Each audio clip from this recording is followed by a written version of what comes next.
కీర్తనల గ్రంథము 71వ అధ్యాయము 7వ వచనాన్ని చదువుకుందాం. కీర్తనల గ్రంథము 71వ అధ్యాయము 7వ వచనాన్ని చదువుకుందాం. నేను అనేకులకు ఒక వింతగా ఉన్నాను, అయినను నాకు బలమైన ఆశ్రయము నీవే. దేవునికి స్తోత్రం. ఇక్కడ చదువుకున్న వాక్యములో మనం గనుక చూస్తే కీర్తనకారుడు ఏమంటున్నాడంటే, నేను అనేకులకు ఒక వింతగా ఉన్నాను, అందరికీ నేను ఒక వింతగా కనిపిస్తున్నాను, ఒక వింతగా చూస్తున్నారు నన్ను, ఒక వింతగా నా గురించి మాట్లాడుకుంటున్నారు, ఒక వింతగా నా గురించి ఆలోచించుకుంటున్నారు. నా బాధలను బట్టి, నా కష్టాలను బట్టి, నాకు వచ్చిన ఇబ్బందులను బట్టి, నీకు నమ్మకంగా జీవిస్తున్నాను కాబట్టి నేను ఎటువంటి అన్యాయం చేయట్లేదు, ఏం మోసం చేస్తలేదు, నీ యందు భయం భక్తి కలిగి ఉన్నాను కాబట్టి అన్ని జనులకు నేను ఒక వింతగా కనిపిస్తున్నాను, ఒక ప్రత్యేకంగా ఉన్నాను అని కీర్తనకారుడు అంటున్నాడు. నిజమే, మనం ఒక వింతగా ఉండాలి. అనేకులకి మనం ఎలా ఉండాలంటే ఒక వింతగా, ఒక ప్రత్యేకముగా మనం ఉండాలి. ఎందుకంటే యేసుక్రీస్తు ప్రభువుని నమ్మిన మనము ఒక ప్రత్యేకించబడిన జనాంగము, ఏర్పరచబడిన జనాంగము. యేసు ప్రభు అన్నాడు కదా, ఏమన్నాడంటే, నేను మిమ్మల్ని లోకంలో నుండి ఏర్పరచుకుంటుని. యేసు ప్రభు మనలందరినీ కూడా, ఎవరైతే ఆయన విశ్వాసం ఉంచి ఉన్నారో, ఎవరైతే ఆయనని ఆరాధిస్తూ ఆయనని వెంబడిస్తున్నారో వారందరిని కూడా యేసు ప్రభు అంట ఈ లోకంలో నుండి ఏర్పరచుకున్నాడంట. అంటే ప్రత్యేకపరుచుకున్నాడు. లోకంలోనే ఉంటాము కానీ లోకస్తులాగా మనం ఉండకూడదు. లోకంలో ఉన్నప్పుడు కూడా లోకానుసారంగా జీవించకూడదు. ఎందుకంటే క్రైస్తవులు అంటేనే ఒక ప్రత్యేకించబడిన వారు. యేసుక్రీస్తు ప్రభువు ఆయన మనల్ని ఈ లోకం నుంచి ఏర్పరచుకున్నాడు కనుక మనం ప్రత్యేకంగానే జీవించాలి, పరిశుద్ధంగా జీవించాలి. ఐగుప్తు దేశంలో యోసేపు అనే ఒక యవనస్తుడు ఉన్నాడు. ఒక్కడే ఉన్నాడు అక్కడ, భయం భక్తి కలిగిన వాడు దేవుని యందు. కానీ అతడు యవనస్తుడు అయినప్పుడు కూడా ఒక ప్రత్యేకంగా, ఒక వింతగా ఉన్నాడు అనేకులకి. ఒక హెబ్రేయుడు, ఒక ఇజ్రాయేలీయుడు ఒక ప్రత్యేకంగా, ఒక వింతగా కనిపిస్తున్నాడు. అలాగనే ఆ యొక్క బబులోను దేశంలో కూడా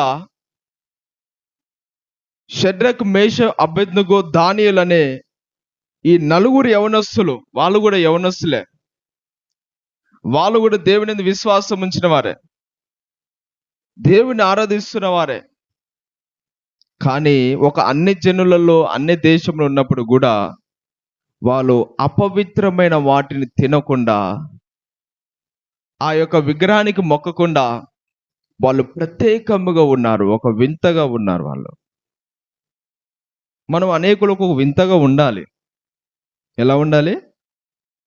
వింతగా ఉండాలి. వింత అంటే అనేకులకు ఆశ్చర్యం కలిగే విధంగా మన ప్రవర్తన ఉండాలి. పరిశుద్ధంగా, యథార్థంగా దేవుని విశ్వాసము కలిగి జీవిస్తున్నప్పుడు ఆ విధమైన ఆ విధంగా జీవిస్తున్నప్పుడు అనేకులు నిన్ను ఒక వింతగానే చూస్తారు, ప్రత్యేకంగానే చూస్తారు. వారు ఒక యవనస్తులు, కానీ వాళ్ళు మాత్రము దేవుని కొరకు ఒక వింతగా ప్రత్యేకంగా ఉన్నారు. యాత్రికుడు ప్రయాణం అనే ఒక బుక్కులో అక్కడ ఒక యాత్రికుడు, నమ్మకస్తుడు ఒక మాయా అనే పట్టణములో నుండి వెళ్తున్నారు. ఏ పట్టణము? మాయా. మాయ అంటేనే అంత దొంగతనాలు, మోసాలు, వ్యభిచారాలు, ఘోరమైన పాపాలు, అంత ఈ ఒక శరీరాశ, నేత్రాశ, జీవం డమ్మంతో కూడిందనమాట ఆ పట్టణాలు. అలాంటి పట్టణం గుండా ఎవరు వెళ్తున్నారు? యాత్రికుడు, నమ్మకస్తుడు ఇద్దరు వెళ్తున్నారు. వెళ్తున్నప్పుడు ఆ పట్టణములు ఉన్న వారందరూ దేవుని నమ్మని వారు, భక్తిహీనులు, యేసుక్రీస్తు నమ్మని వారు గనుక వీళ్ళిద్దరిని చూసినప్పుడు వీళ్ళ వస్త్రాలు ఒక ప్రత్యేకంగా ఉన్నాయి, వీళ్ళ ప్రవర్తన ఒక ప్రత్యేకంగా ఉన్నది. ఎటువంటి చెడు అలవాట్లు లేవు, చెడు స్నేహాలు లేవు. వీళ్ళని చూసినప్పుడు ఆ పట్టణస్థులు, అరే వీరేంటి ఒక విచిత్రంగా ఉన్నారు, ఒక తేడాగా ఉన్నారు, ఒక వింతగా ఉన్నారు, ఇలా ఉన్నారేంటి అని ఆశ్చర్యపోయినారంట వాళ్ళని చూసి. మనం ఇంతగానే ఉండాలి. ఎందుకంటే యేసు ప్రభు నమ్మిన ప్రజలందరినీ కూడా ఆయన ఎక్కడి నుంచి నడిపిస్తాడంటే ఈ లోకంలో నుండే నడిపిస్తాడు. దేవుని ప్రజలు, ఆయన ప్రజల్ని ఎక్కడ నడిపిస్తాడు? ఈ లోకంలో నుండే నడిపిస్తాడు. లోకం నుంచి తప్పించుకోలేం, లోకంలో నుండి నడిపిస్తాడు. కానీ లోకం మనలోకి రాకుండా చూసుకోవాలి.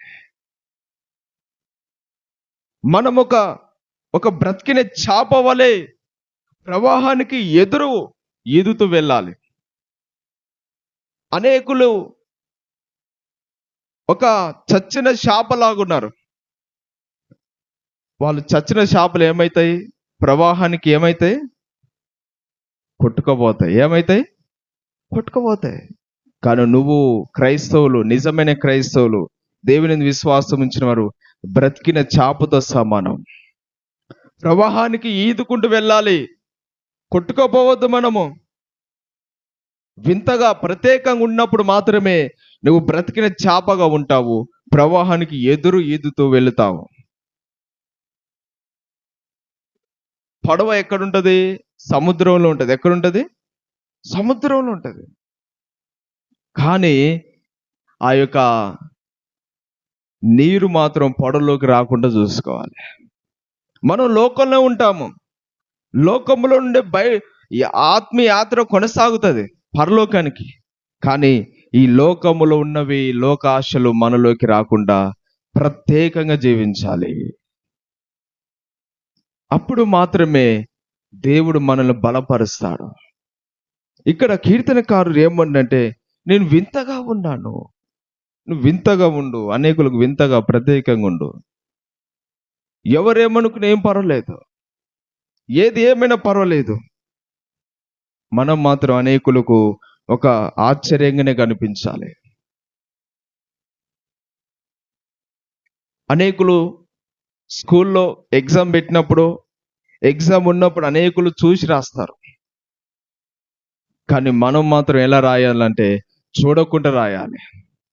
అనేకులు చూసి రాస్తారు, కానీ మనము ఎలా రాయాలి? దేవుని బిడ్డలు, నేను చూడకుండా రాస్తాను. ఎందుకు కాపీ కొట్టాలి? ఎందుకు చూసి రాయాలి? మనం దేవుని బిడ్డలము.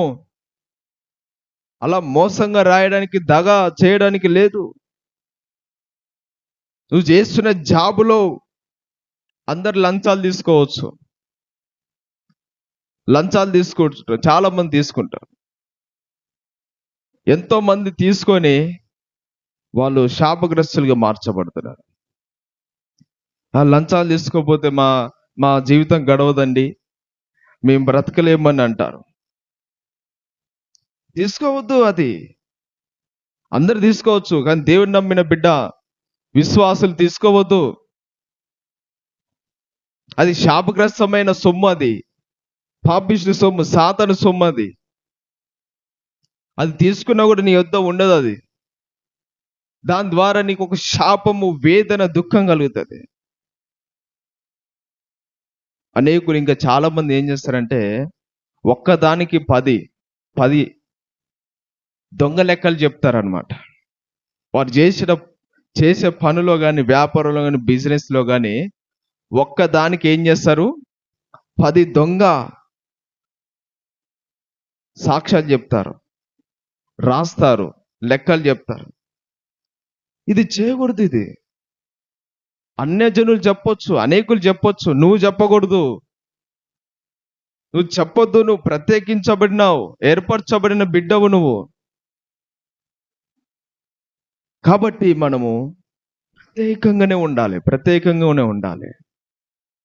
అందరుండి సినిమాలు, సీరియల్ చూడరా మీరు అంటే నేను చూడను అని చెప్పాలి. నేనేం చూస్తా? ఇంత మునుపు చూశాను. నేను ఇంత మునుపు చూసాం, సీరియల్ చూసాం, సినిమాలు చూసాం, అన్ని తిని తాగి చేసినాం. ఇప్పుడు చేయము.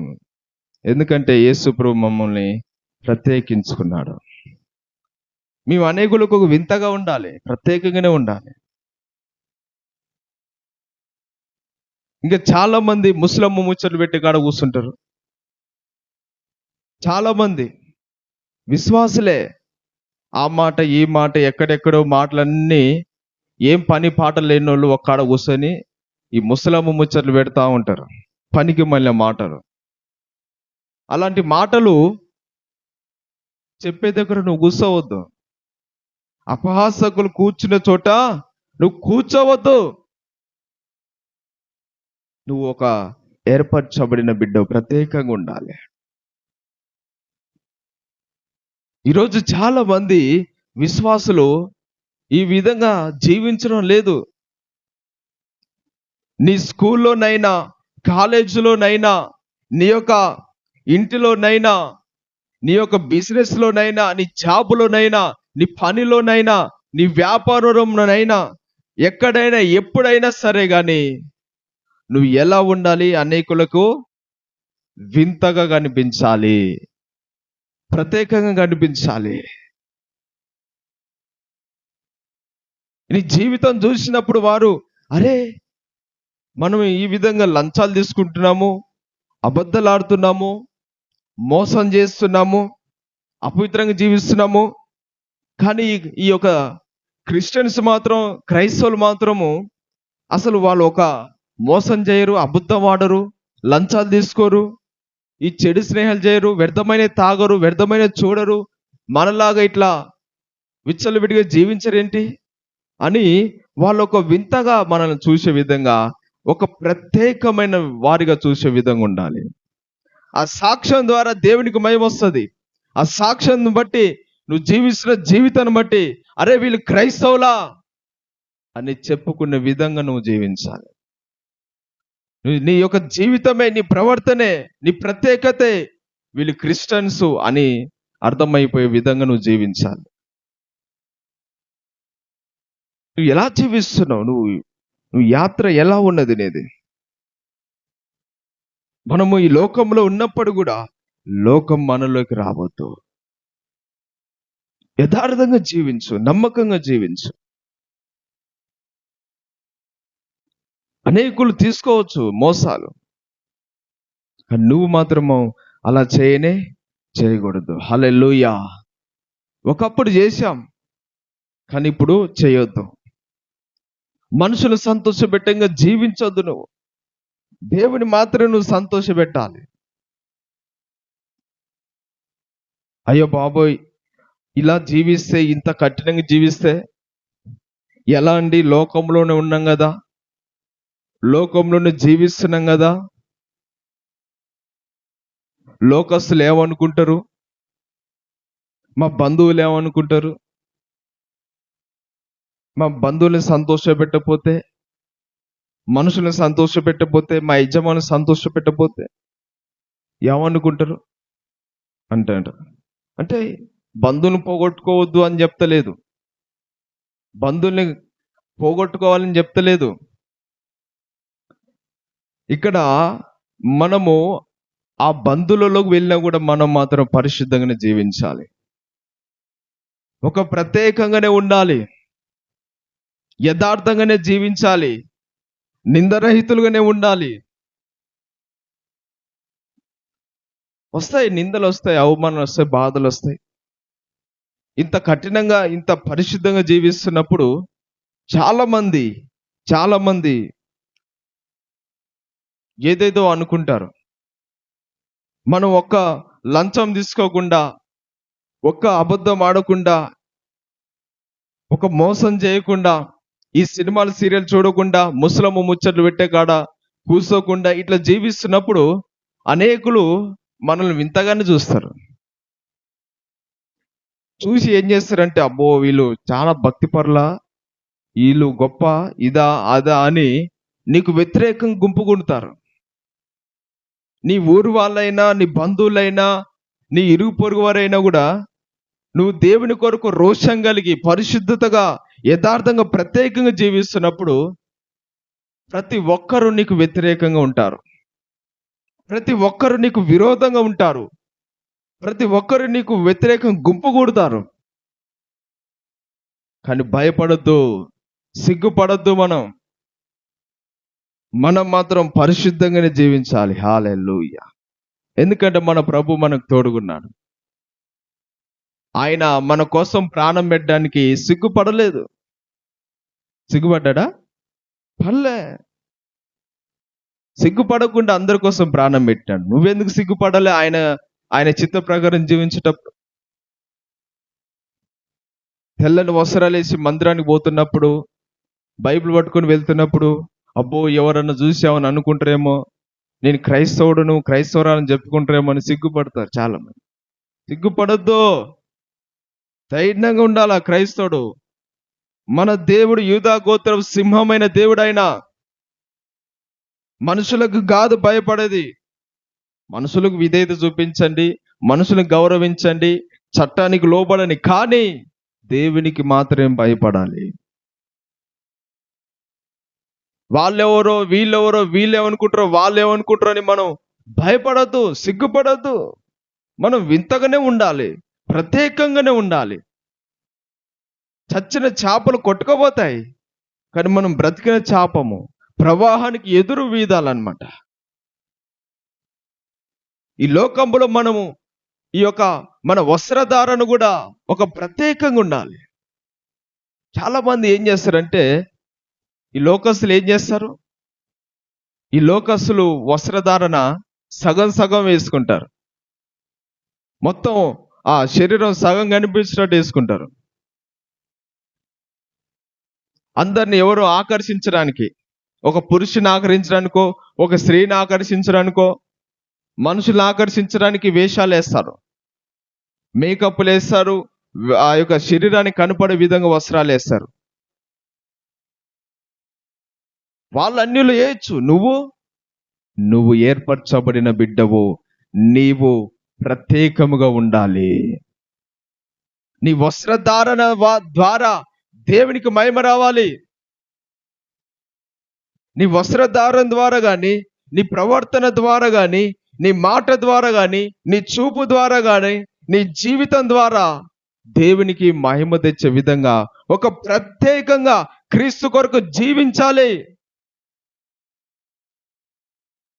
ఒకప్పుడు అబద్ధాలు ఆడినావు, ఒకప్పుడు ఇష్టం వచ్చినట్టుగా వాగినావు, పొద్దు లేస్తే అన్ని అపవిత్రమైన మాటలే, అపవిత్రమైన అబద్ధాలు చెప్పినావు, అపవిత్రమైన పెదాలే. అయితే ఇప్పుడు నువ్వు ఆ విధంగా మాట్లాడడానికి లేదు. ఒకప్పుడు నీ చూపులు వ్యర్థంగా ఉండేవి, మోహపు చూపులుగా ఉండేవి, అసూయ చూపులుగా ఉండేది, ఒకరు బతుకుతే ఓర్లేని చూపులుగా ఉండేది, వ్యర్థంగా చూపులు, మోహపు చూపులు చూసేది. ఇప్పుడు నీ చూపులు ఆ విధంగా ఉండొద్దు, ప్రత్యేకంగా ఉండాలి. ప్రత్యేకించబడిన జనాంగం మనం. ఇప్పుడు ఈ విధంగా మనం ఈ లోకంలో జీవిస్తుంటే ఎన్నో వ్యతిరేకతలు వస్తాయి. యేసుప్రభువే చెప్పాడు. యేసుప్రభు ఏం చెప్పాడు? యోహాను సువార్త 15వ అధ్యాయము 19వ వచనం చూస్తే, యోహాను సువార్త 15వ అధ్యాయము 19వ వచనం చూస్తే, మీరు లోక సంబంధులైన ఎడల లోకము తన వారిని స్నేహించును. అయితే లోక ఆ, మీరు లోక సంబంధులు కారు, నేను మేము లోకము నుండి ఏర్పరచుకొంటిని, అందుచేతనే లోకం మిమ్మును ద్వేషించుచున్నది. ఇంకా పై వచనం చూస్తే, 17వ వచనం చూస్తే, మీరు ఒకరినొకరు ప్రేమింపవాలని ఈ సంగతులు మీకు ఆజ్ఞాపించినాను. లోకం మిమ్మల్ని ద్వేషించిన యెడల మీకంటే ముందుగా నన్ను ద్వేషించనని మీరు ఎరుగుదురు. మిమ్మల్ని కాదు ద్వేషించింది, మొదటగా యేసయ్యనే ద్వేషించింది, యేసు ప్రభువునే ద్వేషించింది లోకం. ఎందుకంటే ఈ లోకంలో ఉన్న శరీరాశ, నేత్రాశ, జీవబ్డమ్మాన్ని ఆయన వ్యతిరేకించినాడు, దాన్ని ఖండించినాడు, దాన్ని గద్దించినాడు, దాన్ని ద్వేషించింది. కాబట్టి అది మంచిది కాదు అని వాటిని ద్వేషించింది. కాబట్టి లోకం ఏం చేస్తుంది? ఆయనను ద్వేషించిందంట. కాబట్టి మీకంటే ముందుగా నన్ను ద్వేషించిందని మీరు జ్ఞాపకం చేసుకోండి. మనకంటే మొదటిగా యేసు ప్రభు ఆయన పరిశుద్ధంగా జీవిస్తున్నప్పుడు ఈ శరీరాశ, నేత్రాశ, జీవబ్డమ్మాన్ని ఎవరైతే కలిగి జీవిస్తున్నారో అలాంటి వారిని ఖండించినప్పుడు యేసు ప్రభుని ద్వేషించాయి. నిజంగా ఎవరన్నా పరిశుద్ధంగా జీవించండి అయ్యా, ఎందుకు ఆ దొంగతనం, ఎందుకు ఆ తాగుడు, ఎందుకు ఆ వ్యభిచారము, ఎందుకు ఆ లంచాలు, ఎందుకు ఆ మోసము, ఎందుకు ఆ బూతులు, ఎందుకు ఆ యొక్క అబద్ధాలు, ఒక్కదానికి 10 పుట్టించడం, ఉన్నాయి లేని అని చెప్పడం, ఎందుకు ఆ విధంగా విచ్చలవిడిగా కేకలు వేయడం, జీవించడం అని మనం ఎవరికైనా చెప్పామనుకోండి, వాళ్ళు ఏం చేస్తారు? తిరిగి మనల్ని తిడతారు. నీకేం అవసరం నా గురించి, నువ్వెవరు నాకు చెప్పడానికి అంటారా అన్నారా? అందుకని సామెతల గ్రంథంలో ఉంది, బుద్ధిహీనునికి ఏం చెప్పలేము. అందుకనే ఒక వ్యక్తి మంచిగా జీవించనయ్యా, ఆ చెడు ప్రవర్తన తొలగించుకుంటే తిరిగి మనల్ని దూషిస్తారనమాట. అట్లనే యేసుప్రభుని ద్వేషించినాయి, లోకం ద్వేషించింది. కానీ ఆయన మాత్రం ఆయన పని చేసుకుని ముగించుకుని పరలోకం వెళ్ళాడు. ఇప్పుడు మిమ్మల్ని కూడా ద్వేషిస్తాయి. మీరు లోకంలో ఉన్నారు, మిమ్మల్ని లోకం నుండి ఏర్పరచుకుంటాను, అందుచేతనే లోకం మిమ్మల్ని ద్వేషిస్తుంది.